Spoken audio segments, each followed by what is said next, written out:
Evening, everyone.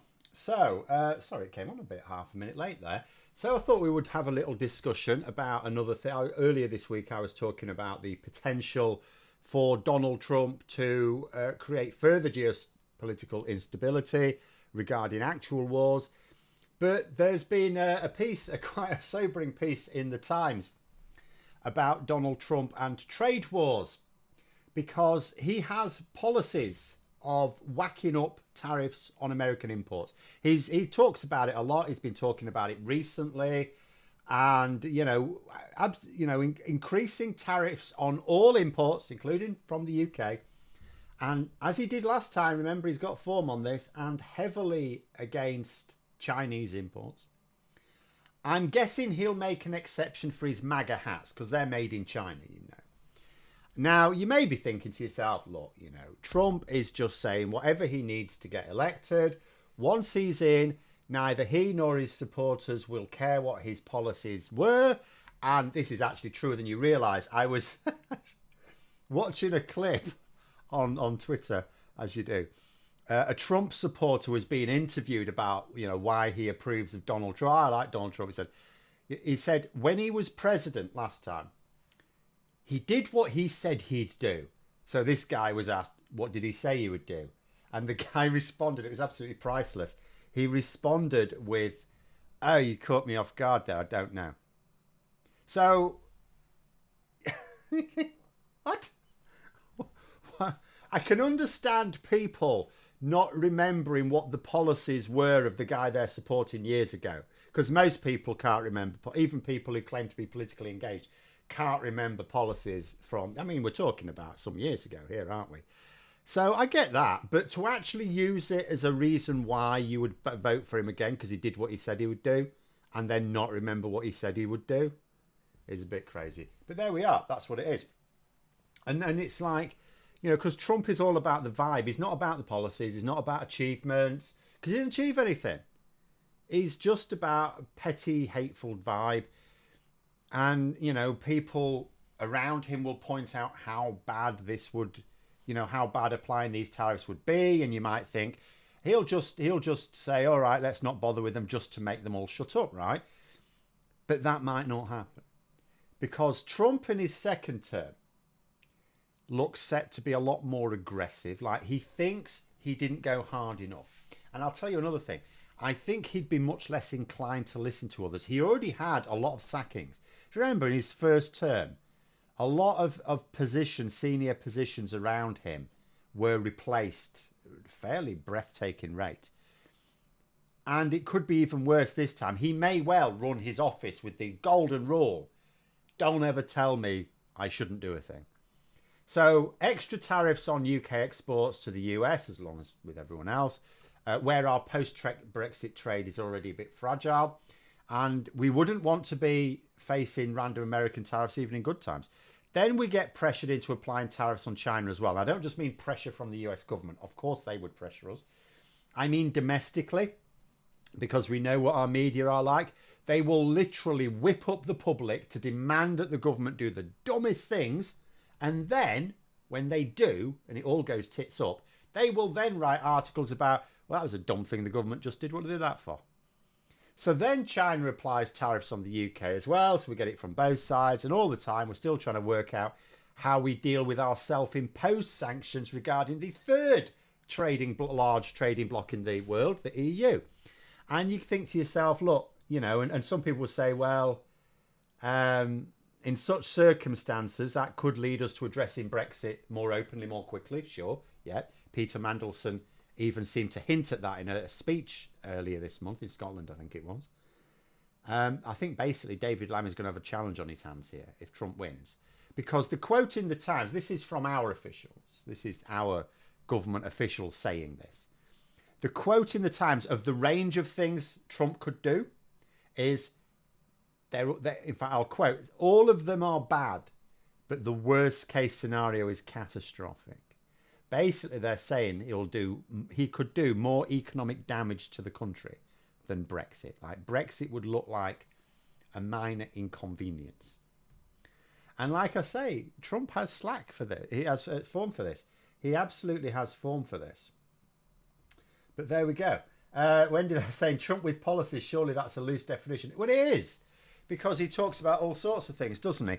But at the same time, some of the like the other thing I would say about Trump is he strikes me as someone who doesn't really think through what he's saying. You might say, well, no shit, Sherlock. But the consequence of that is that some of the things he says a lot, the things he says a lot, are probably things he's going to do. And the thing he says a lot is, oh, it's terrible, the state of the industry in America, all these factories empty and stuff like that. It's all because we're getting stuff cheaper from other countries, so we should so I'm all about the tariffs. He says he loves the word tariff. It's a beautiful word, he says. He used the word beautiful a lot. Have you noticed that? It's a beautiful word. He loves them, and he wants to apply them. And he applied them last time. Didn't work out well for him, but he did it anyway. But there we go. Parcel is saying, quite few commentators say Trump can't win. Of course he can. But the book is now making favourite, and they usually get it right. Well, what I would say about the bookmakers is they do usually get it right, but just because they make him favourite doesn't mean they think he's going to win. So bookmakers' odds they're not a strict probability. They're a combination of the probability with how much people are betting. So if, for example, they, so sometimes the number of bets or the size of bets going on particular candidates can also affect the betting odds, right?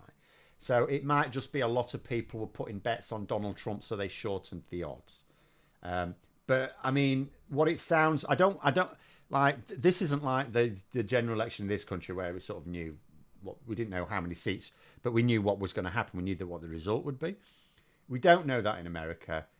Trump could win. Harris could win. We don't know. It's really tight. My issue is that it shouldn't be this time. I mean, just the fact this is surely unprecedented.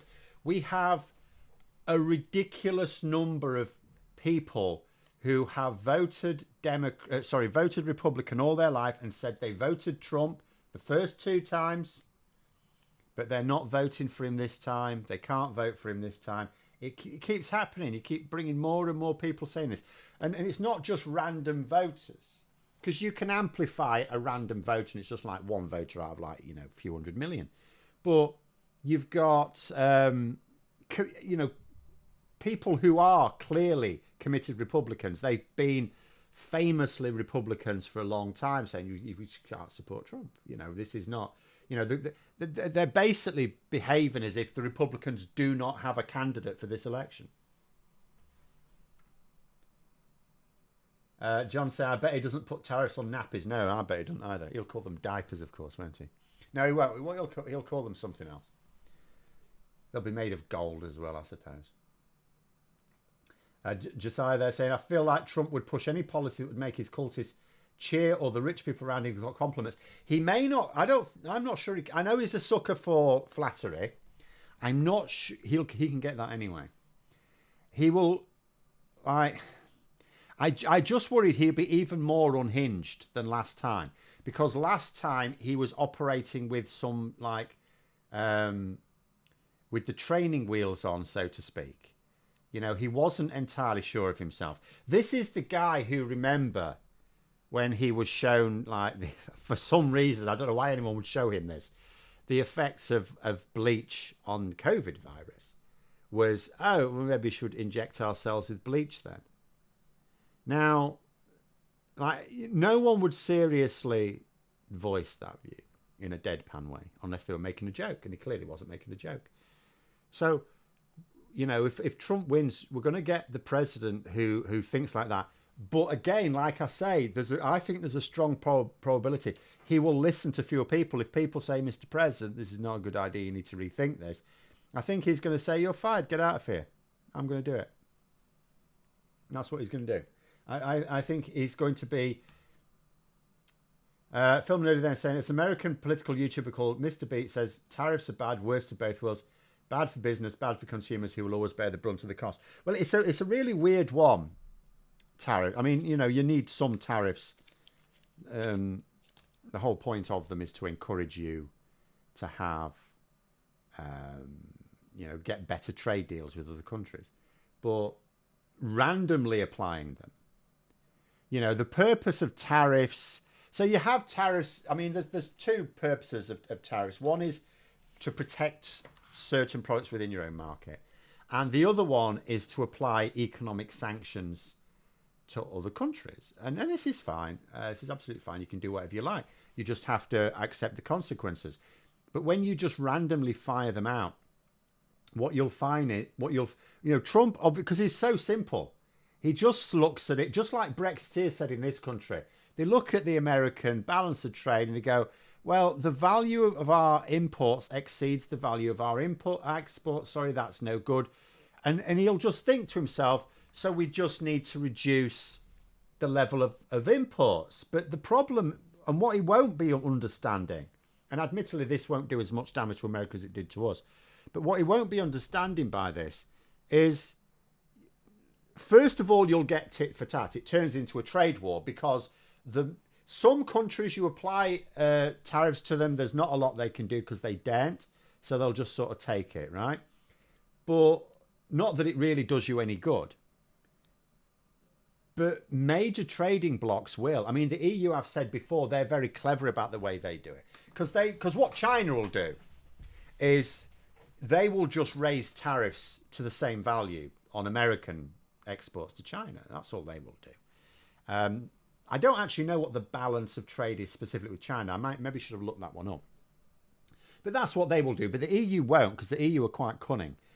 And I've said this before. They did it with Trump last time. They did it with George Bush Jr. when he tried it as well. What they do is they don't think to themselves, let's just apply tariffs to the same value. They think to themselves, who are the key politicians driving this? Obviously, Donald Trump and people, that he relies on.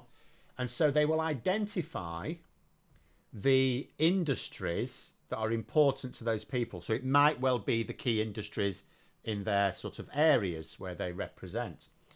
And they'll hit those. So they won't necessarily apply massive swinging tariffs on American exports to the EU. They will just apply strategic tariffs to the ones that will get, in this case, the most senior Republicans belly aching about it, because they'll be getting in the neck. Because do you remember when they put it on like Harley Davidsons, didn't they, last time? Because that was, relatively small number of products, but it was economically important to one of the senior Republicans.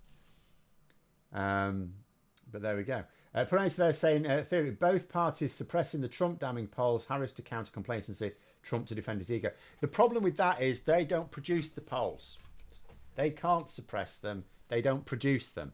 Like in this country, they're commissioned by people, and sometimes they're commissioned by media organisations. The Guardian does one. They commission them. So when the media organisations are producing their own, like commissioning rather, they don't produce their own polls, but when they commission them, like the Democrats and Republicans don't get to massage them. It doesn't go through them to make any little final adjustments. So no, there's no way the Democrats and the Republicans can, because they don't, like in this country, a political party, they commission their own polls as well, but they don't publish them. We never get to see the polls that the Tories or Labour publish, unless every now and then they might leak one. Sometimes you get one leaked. But generally, I don't think there were any leaks during the general election. I never saw any anyway. Same in America. So no, the polls are saying what the polls are saying. Whether they're accurate is another matter. Because, I'm now placing my hope, and I said this in a recent video, didn't I? I'm now placing my hope in the fact that if you think about how a poll works, so whether it's online or telephone, you have to get respondents who want to fill in a political poll. Otherwise, they just won't do it. So I'm hoping there's a hell of a lot of like swing voters who aren't actually taking part in the polls and whose behaviour will be a bit different this time. But I am a bit worried. When I did that video, an American viewer actually made a really good point, which I hadn't considered. And because obviously they're talking to some of these swing voters because they're in a swing state. And they were saying, they talk to these people and the way they see it is life was better under Trump than Biden. And the reason is because of COVID. So they're associating pre-COVID times without realizing that COVID was the difference, not the president. And you just think, you could see how that can be a thing. You could see how that works. People are just thinking to themselves, life's actually been tougher since COVID.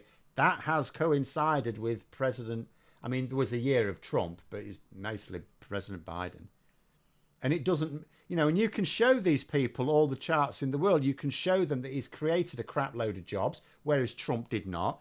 That Biden has actually dealt with COVID much more effectively, although he was left a terrible legacy. And, you know, you can show people, but they won't look at them. They don't understand them. They don't care about them. It's a feeling, isn't it? Which is why I keep saying that Labour, it's not going to be enough. Like the economy side of things, they'll talk about growing the economy. It'll make no, people won't care if they grow the economy. They won't give a shit. They say they do, but they don't give a shit. They'll care if they feel it and how they're going to feel it. Higher standard of living. If people feel that their living standard's gone up, even if the economy doesn't grow, they'll think that Labour are doing better economically because they will feel it. And if the economy does grow, but people don't take a share in that growth, so they don't feel it, then they'll think Labour are handling the... Even if Labour are getting the highest sustained growth in the G7, however, they'll still feel they're doing badly. You know, I think the only metric that works on people in this country is NHS waiting lists. So that's the only figure that I think people will look at and go, yeah, that's better. Rob's there saying it's not the real fight in the House. If Democrats do well, Trump could be rendered a lame duck. Well, potentially, yes, although in actual fact, remember, there's an awful lot of things that Trump can still do in terms of executive orders. But the other thing I would also say is, how likely, realistically, is it that the Democrats do well generally in terms of the seats they're contesting, but that Harris doesn't win? I mean, you know, how realistic is it that the Democrats have solid control of the House without, well, Congress in general, without Harris actually winning as well? Because usually the way it works is if one or the other party is going to do really well during the presidential election, they tend to do really well and get control as well, which means you basically got 2 years. 2 years to get stuff done before you lose that control.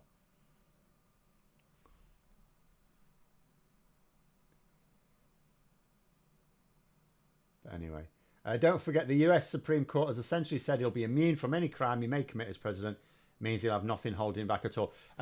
Well, yeah, I mean, what they've actually said is for any crime, which is ridiculous anyway, the idea of him being able to commit crimes, because that's not a president, that's like an absolute monarch. But, yeah, I mean, what they said was any crime he commits in his capacity as president. Doesn't mean to say any crime he commits as president, but realistically, we know there will be no distinction made. They're saying Republicans publish their internal polling all the time. That's a bit mad. But either way, we have still got polling from media organisations that commission their own. So they can't massage those. John, they're saying US polling depends on a lot of telephone polling. Most retirees have landline phones. Yeah, that's what well, but just in general, it is sometimes difficult to get a good enough cross-section. Now, often it doesn't matter because you don't, like when you do a poll like this, you're not just polling a load of people and then, oh, these are their answers and this is what it's going to be, and assume that would scale up to the whole country. There's lots of other things you do as well to calibrate the responses, including checking it back with previous results, how people have previously voted.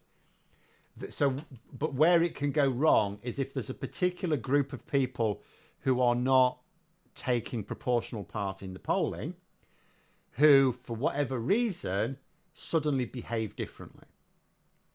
Now, I don't know whether there's any prospect of that, but I am putting my hopes in the fact that those sort of disinterested political types will look at Trump, realise that the man's a raving madman, and you go, yeah, no. Unfortunately, I've got no confidence that will be the case. Oh, an angry pagan there again. I've not seen any plans for the inevitable sea level rise and subsequent upheaval. No, I suspect you won't. If Labour do have plans, they don't have plans. If they had plans, they would have released them. Whether they will have plans is another matter, but they clearly don't have plans right now, because otherwise we'd have heard about them. But as you say there, if we do have plans, it rely on a lot of concrete. Does that give some credence for the carbon capture stuff? So Labour have... So the carbon capture stuff, as I keep saying, remember, first of all, it's not a lot of investment. It's a very small investment, despite what some people are saying. And second of all, and again, Labour have emphasised this, it's a job transition scheme. But that being said, yes, where carbon capture actually can be sensibly used is in the production of concrete. And Labour have said that as well. But they do not have plans. In fact, I'll tell you, the closest thing we have to or Labour have to plans on this, I think it's going to be devolved. Because there was, near me, for example, round Hull, there's a hell of a lot of coastal erosion going on. And the suggestion was that, because Labour are big on, or this Labour government are quite big on devolving a lot of decision making locally. Obviously not for anything to do with national infrastructure, because, so for example, they will be enforcing housing targets because nationally we need housing, but locally you can sort of make the decision about where you want to put them. Same with energy. We're not devolving decisions on energy production locally, because then they'll just say, well, we don't want the stuff. Produce it somewhere else and just ship it to us. So no. But in terms of something like this, it sounds to me like this is one of the things where it's like Labour will go, look, here's money, you deal with it.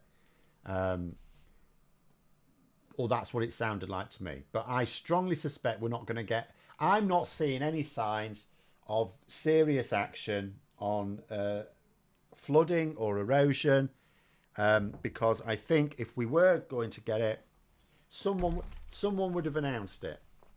Because I get the impression Labour are desperate to announce all sorts of things to stop the media talking about any old claptrap. So yeah, the last couple of months was a good time for Labour to have started announcing things like that, and they haven't.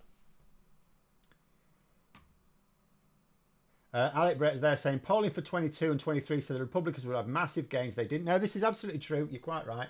Something weird's going on.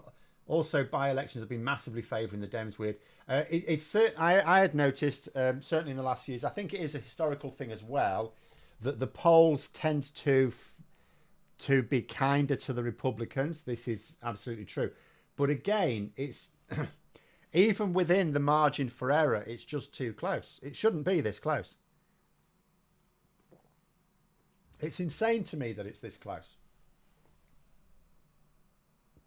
But hopefully, Harris does win, and we don't have to worry about this anymore. Because even from a selfish point of view as well, the last thing I want... I mean, you just think about the carnage Donald Trump... First of all, China and Russia will think they can do whatever. And it doesn't matter whether ultimately they can. It doesn't matter whether, if China do invade Taiwan, that Trump is sort of compelled to defend it. Makes no difference. The die will be cast. The commitment will be made. War will start. And plenty of others as well. It just emboldens people. Donald Trump, because he's so openly praises megalomaniacal nutters, is like a green light to them. And then, of course, the trade wars. The trade wars, I absolutely believe could happen. I think he's the sort of person who will do a thing, and only when it's proven to him that it was really bad will he stop it. Anyway, if Clacton is at risk of going underwater, that'd be poetic justice and a half. Well, I keep saying that we should drill around it and cast it off into the sea. It's on the coast. It's got a pier. So we could just drill around it. Anyone who doesn't support Farage, I mean, I'm not suggesting they should all have to go with him into exile. So give them, a couple of months to move somewhere else, and then cast it all off into the sea. But there it is. Josiah saying, seems to be a lot of people latching onto whichever budget rumours make them angriest right now. Well, I mean, we'll see what we see. But I think like I say, I don't think the general shape of the budget is going to be a surprise. They'll just be individual details. There'll be no great surprise in what in general is announced. What do I make of the HS2 announcement?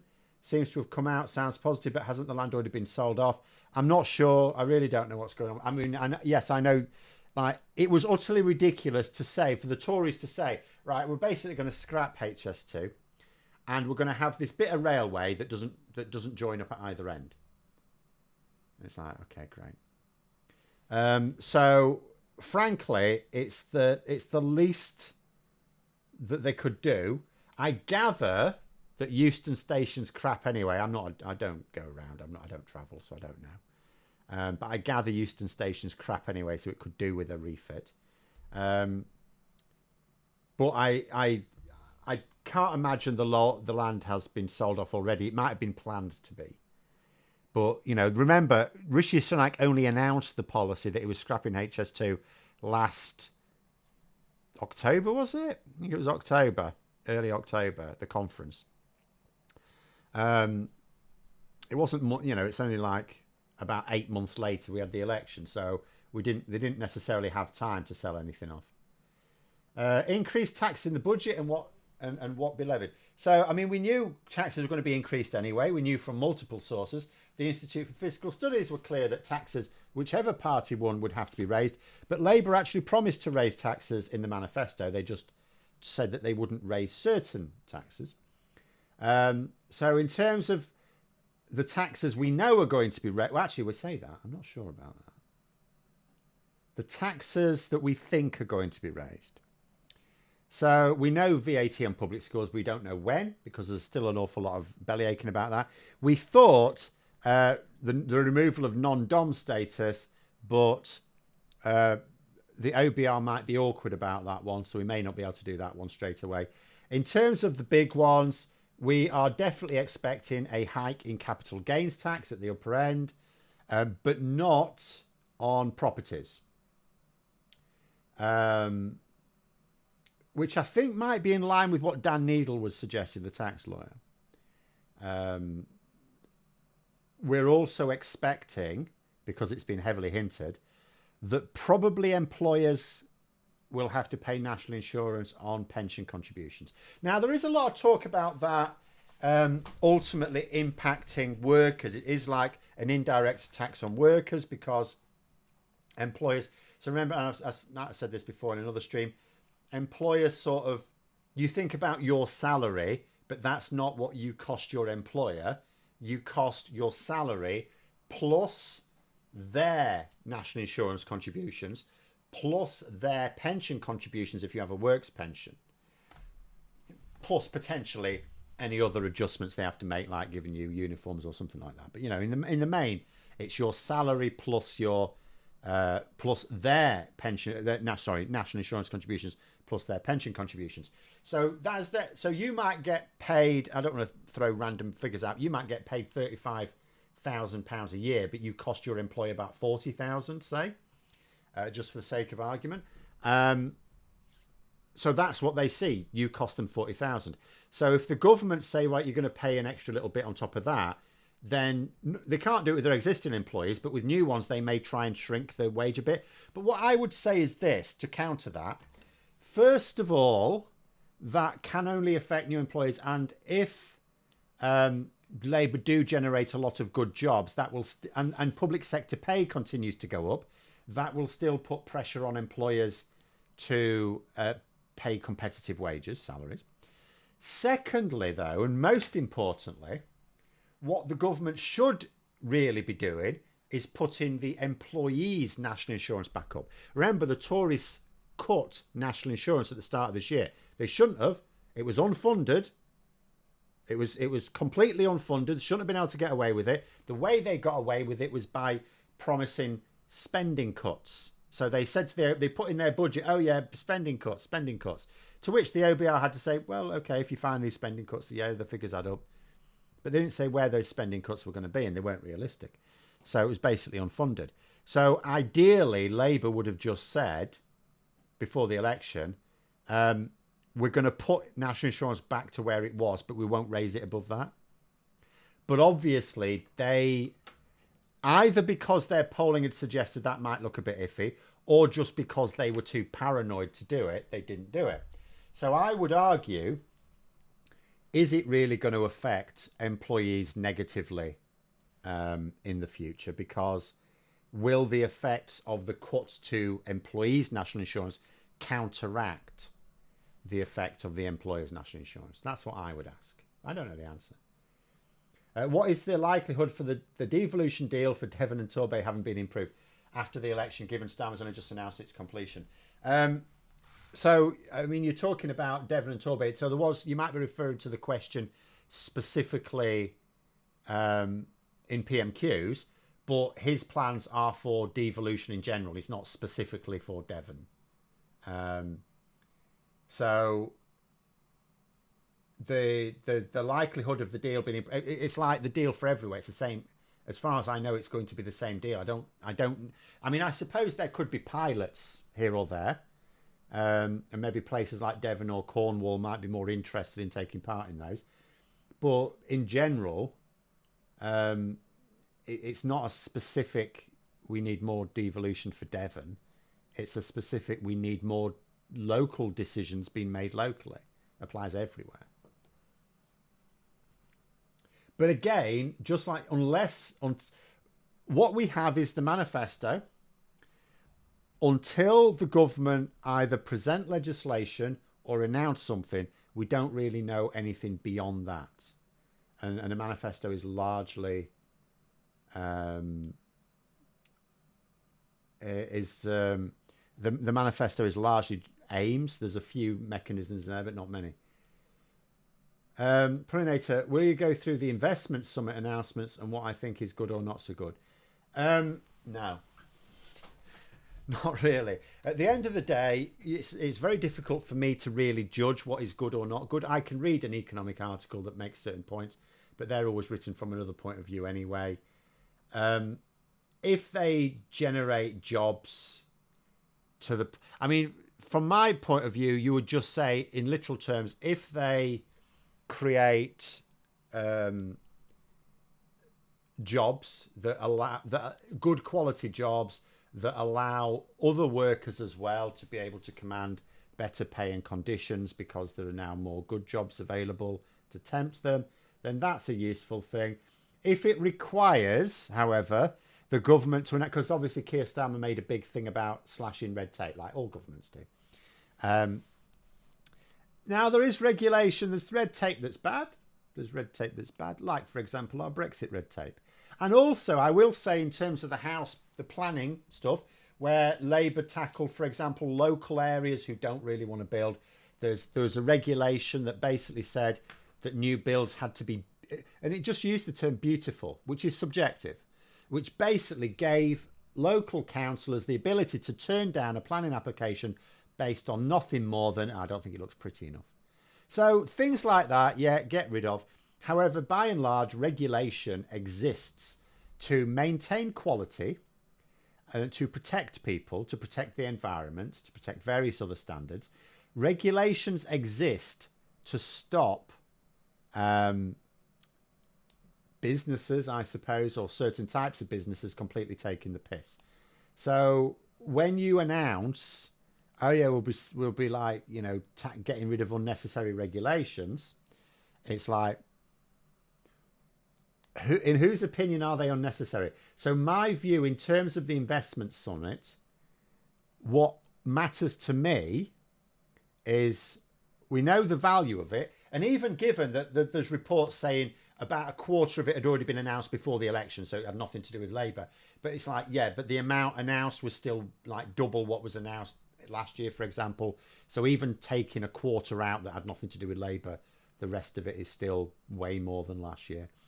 But for me, what matters is what's the price we pay for it and is it worth it? It's what is the price we pay for it?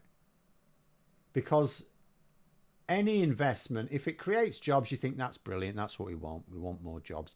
And because the more good jobs we have that are paid well, as I say, first of all, people's standard of living goes up who get those jobs, but also because then you create a bit more pressure on other employers. They have to up their offers. And, you know, in conjunction with public sector pay going up, all of that's really good.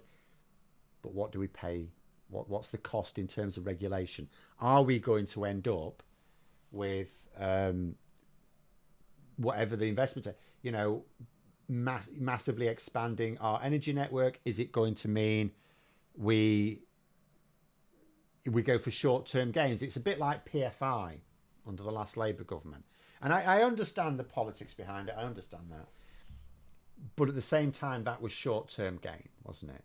For long-term pain. So it matters. So, until I know exactly what regulations they're talking about getting rid of or watering down, I'm going to reserve my judgment. When I'm going to pay them saying we have no major down here, mayor down here, to mean a metro mayor. Devon County Council is due to become Devon and Torbay combined county authority. So you mean in terms of like getting a metro mayor type arrangement going on? I actually don't know if there's specific plans for that. But I mean, if the thing is, so was it someone like Bristol that had one and then they voted to get rid of it because they didn't like him?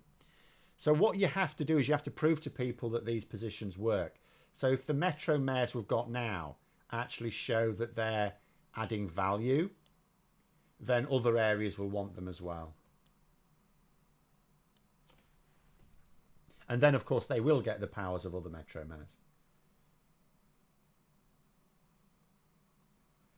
Puninator there saying about the national insurance cuts weren't part of the black hole technically. No, they weren't. There were basically two holes in the budget, two holes in the country's finances.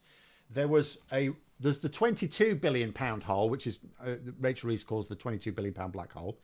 That is the money, or the hole in the budget and the finances that the Tories kept quiet, and it included things like massive overspends on asylum and stuff like that. And in reality, it's more than 22 billion. It was actually 30 odd billion, but you take the reserve off because there's a reserve, but the reserve's been wiped out. If you take, it's a net total of 22 billion, right? Because some of it was eaten up by the reserve. And then you had the stuff so the national insurance cuts, we did know about that. We knew about that hole. That was part of a roughly, I think it was £19 billion hole. So this is why they're talking about the fact that Labour have to come up with about £40 billion worth of tax rises and spending cuts in order to not deliver an austerity budget. They have to find an extra £40 billion a year. Otherwise, the net total will be spending cuts. There we go. I think Labour tagging the line red tape was a case of Labour bad communication handling. I think most people would agree that planning laws need reform, but PR was bad. Public relations in this case.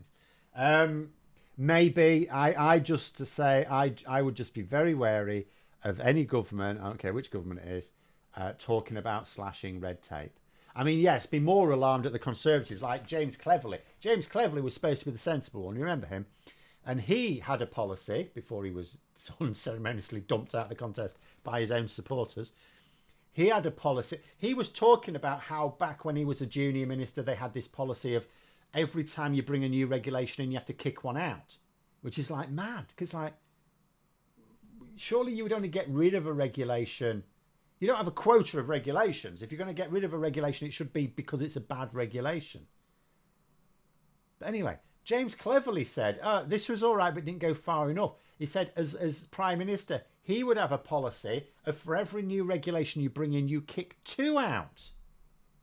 What sort of childish thinking is this? So yeah, the Tories are way worse. You know, I am way more concerned when Tories say they're going to slash red tape than when Labour say it. And I think you should worry when anyone says it. Like, what's happened this weekend in terms of slashing red tape or regulations? in this case. It's not really red tape, it's just regulations. One of Labour's first acts, apparently, is going to be watering down animal rights standards. You know, apparently with chickens, you're not allowed to like hold them by the legs because it causes dislocations and stuff. Very unpleasant. And apparently, so it's against the law, but apparently the practice is quite widespread. It's very difficult to police it. But it would seem from the news this weekend that Labour are just going to legalise it. And it's like, well, that's no good. I mean, if you want to turn a blind eye, I'm not really in favour of that either. If you're going to say, well, whatever, but you don't actually legalise it, because what sort of message does that send? So yeah, I'd still say I'd be worried about any regulation that they're talking about watering down. Thoughts on regional assembly and having federalist structure, a bit like how they do in Australia. So I'm not sure about Australia as such, but I do keep saying the issue with the UK is that we are a federal country, a federalised country without the federalised infrastructure, which is a huge problem. So we the thing is, we need to do it in a way that gets people on board. Because, I think Tony Blair, when he was in power, they sort of toyed with this idea of more devolution specifically to England. And they found that their version of it wasn't popular, so they didn't do it. So you have to make sure it's... you do have to make sure that people see the value of it. And again, like the Metro Mayors is is a sort of devolution for England. It's not widespread. It's not but it's almost like a pilot. And in some places, it hasn't been popular. As I say, there was some, I'm pretty sure it was Bristol, but it may have been somewhere else, that had a Metro, and then they got rid of them because they didn't like them. They thought it doesn't add any value. And part of that can be the individual you get as well.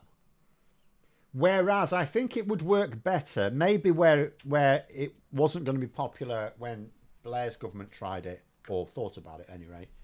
Maybe where it wasn't going to be popular was they weren't going to be given real powers. Whereas I think if Labour can really sell this, giving them specific powers over things like transport. Transport's important to people. So making it like, you want to decide your own transport needs. You don't want that decided by some pen pusher in Whitehall, do you? No, of course you don't. So you need this devolution. So selling it to people like that, I thought was quite useful. Do I think the assisted dying bill will pass, and when will the vote for it take place? So the debate, and therefore the first vote, I think is set for quite soon. Is it next week? It might be next week. So the government have set, normally what happens, because it's a private member's bill, normally what happens with a private member's bill is the only way they succeed, and some do succeed, most don't, some succeed, if it gets overwhelming backing from MPs and it's not something that's against the government's legislative agenda. And if it gets overwhelming backing, it probably isn't, because it means a load of government I think government side MPs will have voted for it. Then it tends to, but you can run out of time on it. The government will only give it so much time. It's the same with Labour. Labour have promised time for it. So in actual fact, all it has to technically do is pass. It doesn't need it doesn't need to pass by a lot. It just needs to pass. But that doesn't guarantee it, just because Starmer has said the government will give it time at the committee stage and things like that. If someone tries to hold it up, if there are people that try and hold it up, they will probably succeed. So there is the danger. Filibustering is not quite so easy in the House of Commons, but it is in the House of Lords. So it could still be blocked. The government are not committing to passing it into law. They're just committed to giving it time.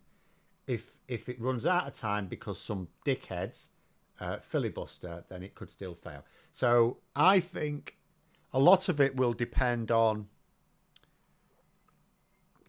public pressure on any members who might try and hold it up, and public pressure on the government, if it looks like that's what's going to happen, to give it more time, to actually give it the time to get it through.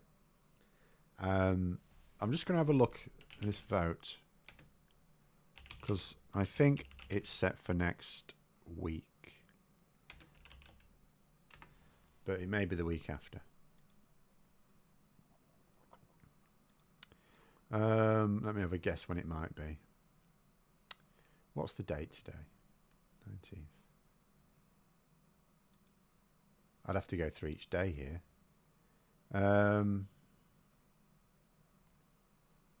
It's not Monday. Let me have a. I've got an ink. The 26th rings a bell somehow. So that's a Saturday, so it can't be right. I don't know, but I think it's soon because it came top of the list for the private members' bills.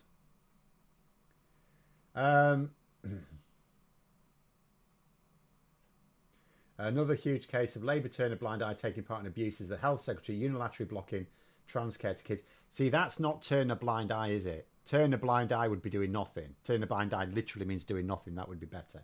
But yeah, Wes Streeting has got that one wrong. Just scientifically, he's got that one wrong. Because first of all, as I say, the report wasn't a robust report. Second, the report did not call for these things to be blocked. And they most certainly did not call for them to be permanently blocked. So Streeting's getting it wrong. I've said this much before. But there we go.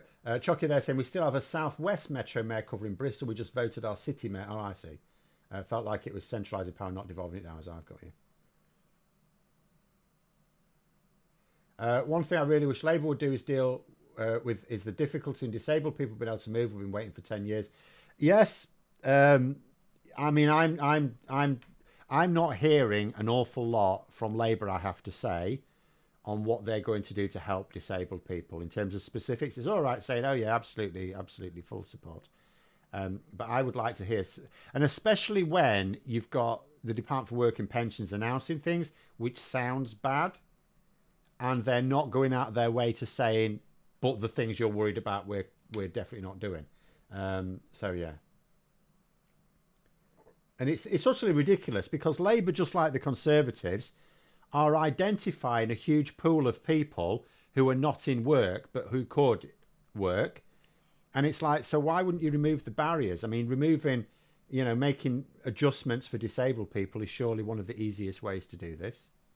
I mean, I know a lot of the focus will be because some of the people out of work will be long-term sick. So dealing with the NHS is that one, but that's a longer-term project anyway. What's this I'm hearing about weight loss drugs for the unemployed or something? So, yeah, so people who are obese and unemployed and where that obesity may be causing barriers to work themselves are to be given the Ozempic, the drug that all the Tories are taking these days, which is technically a diabetes drug, but it's very good for weight loss, apparently, because does it make you feel full? Robert Jenrick's been taking it. So the idea is have it on the NHS if you're unemployed. Now, there's people arguing for and against this. There are people arguing against it. Well, it's not going to be a quick fix and stuff like this, and it doesn't solve the whole problem. And it's like, no, but there's no such thing as one thing that solves a problem anyway. And the other thing is, I'm going to say, the more help there is for people to deal with health conditions, and obesity is a health condition, it's one I've got, the better. I mean, so I'm not going to criticise it because it's... Brad there saying filibustering the Lords is difficult because most peers can't stay awake long enough or remember enough of a script to do it. Yeah, but they do it when they want to, It does happen. In the House of Commons, not so much because you've got a time limit. So there's a time limit. But not in the House. And there should be. There should be a limit in the House of Lords as well.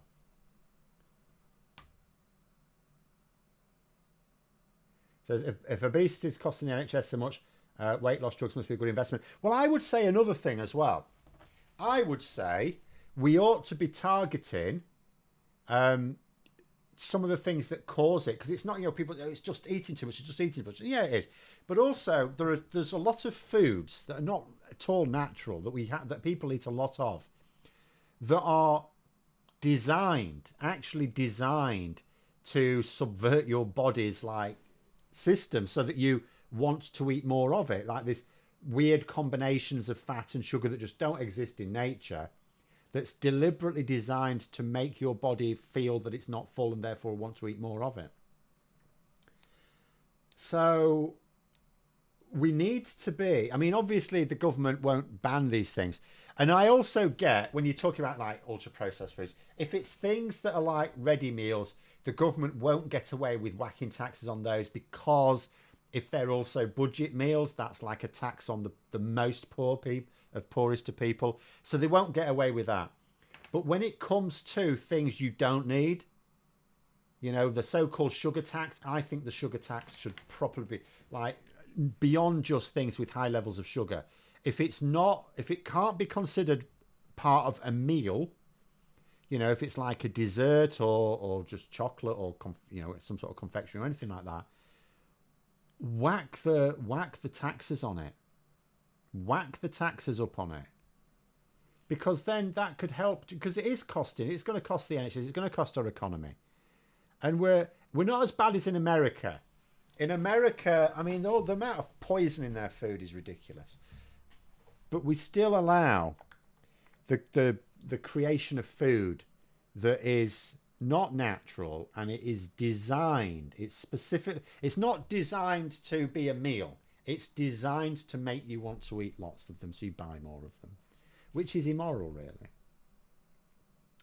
When I'm pagan, I'm unemployed and underweight. Where's my prescription for food or hunger-inducing drugs? No.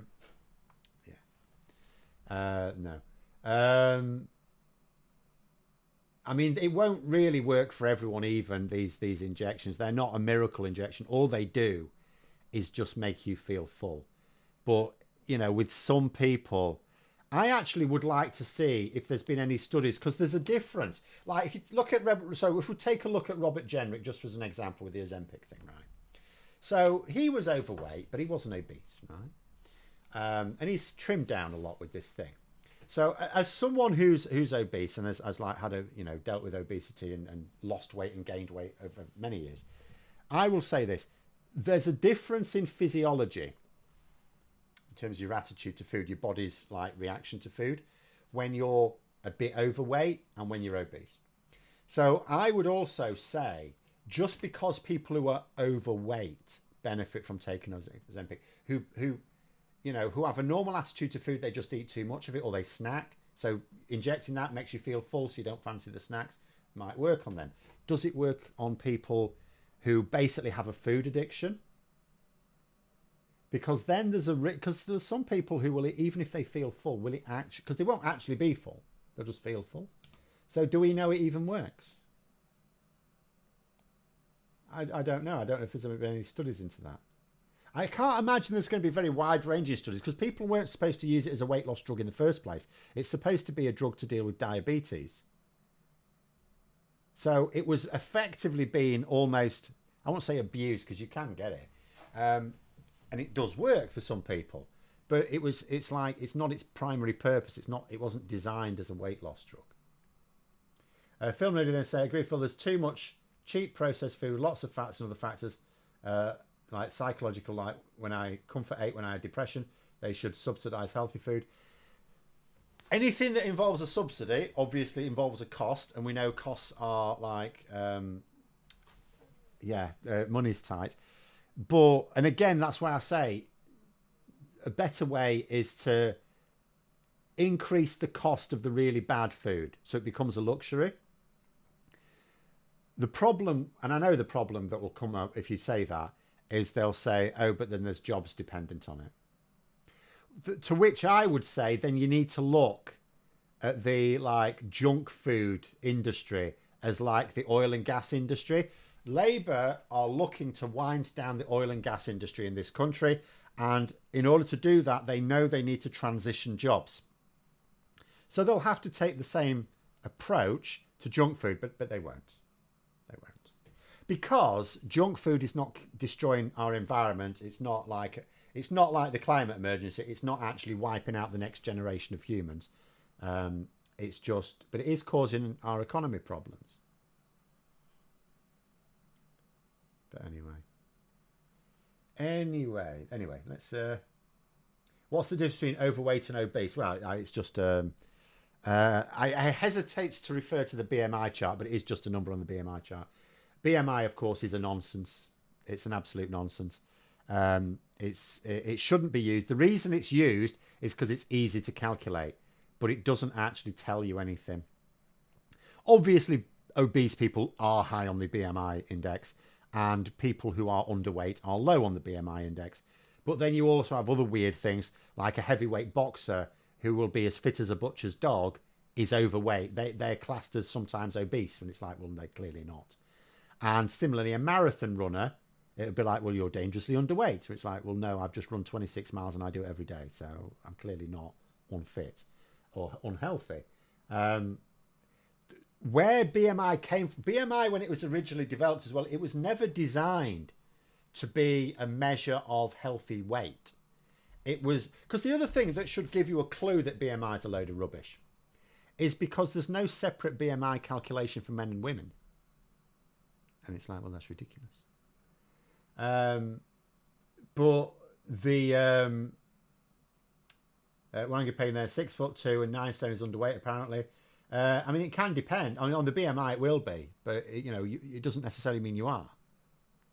As I say, if you're a marathon runner, I mean, you don't have to be a marathon runner, but marathon runners are fit and healthy, clearly, and yet they would be classed as underweight. So the BMI in the first place was designed as a statistical tool just to plot what average weights were compared to heights. It was never designed to be picked up as a measure of healthy weight. So, although for a lot of people it works, it's like anything else in statistics. For a lot of people it will work. There are plenty of other people that, where it's not true. But anyway, I digress. I was just saying, in terms of the difference between overweight and obese, largely it's measured by position on the BMI chart. But in terms of what I mean is when you've got like a certain amount of fat around some organs, your whole attitude to food completely changes. You effectively do become addicted to food in a very real sense. So whereas if you're just overweight, when I first became over, because I haven't been overweight all my life, I used to be really fit and healthy when I was young. When I first started to become overweight, that's all I was. It's because I'd stopped I didn't have time to do my sports. So I just stopped exercising. And because my first period in teaching was really stressful, I also comfort ate. But to begin with, I was just overweight and I just didn't get it down. But then there came a point where my whole approach to food was completely different.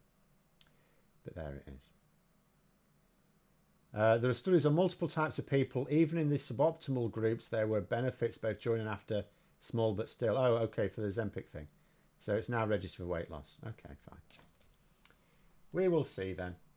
I thought BMI came from insurance industry. No, I think it predates that. I think it goes back a long way. When was it developed? I think it was a long time ago.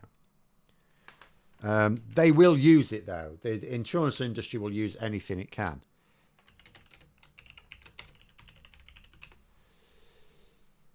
Sometime between 1830 and 1850. So I think it was quite a bit before the insurance industry, or in terms of the modern insurance industry at any rate.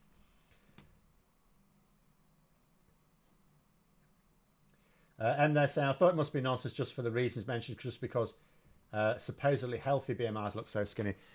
Well, that's the other thing. For some people, it's absolutely... Like, when I think back to when I was young and fit, like, I mean, proper young as well. I started putting on weight quite early on in my 20s.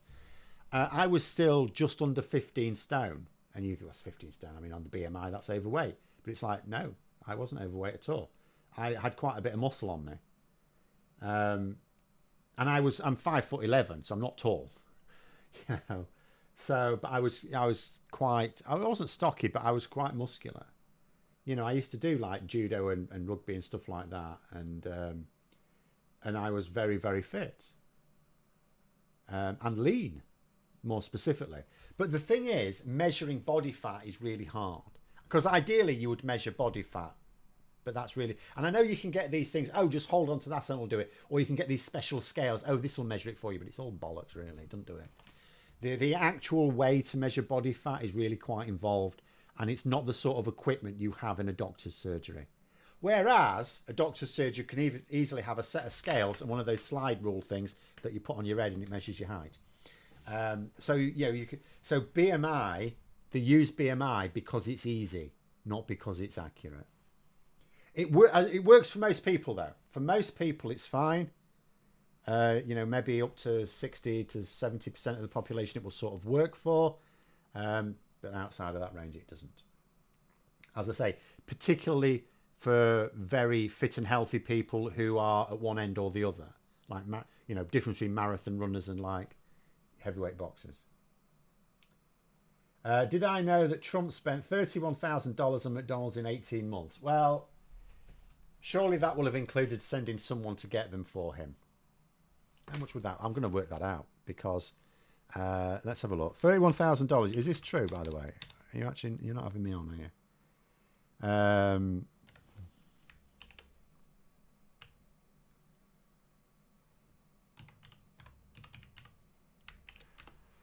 So that would work out about $56 a day.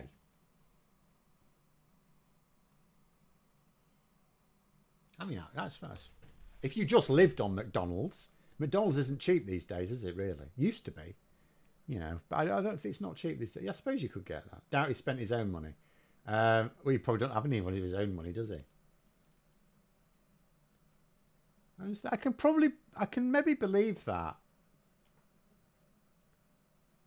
Because if you only ate McDonald's, I don't know, you wouldn't necessarily get much for that, would you? You only get like a couple of burgers and some sides for that. So maybe that is believable. But then he'd have to have McDonald's every bloody day, wouldn't he? I'd have to be having McDonald's every day. Sounds like an urban myth. It may well be. I mean, who knows? I don't think, to be fair, Donald Trump is the sort of person who releases his financial information. Do you know what I mean? So it may well be an urban myth as well. But there we go.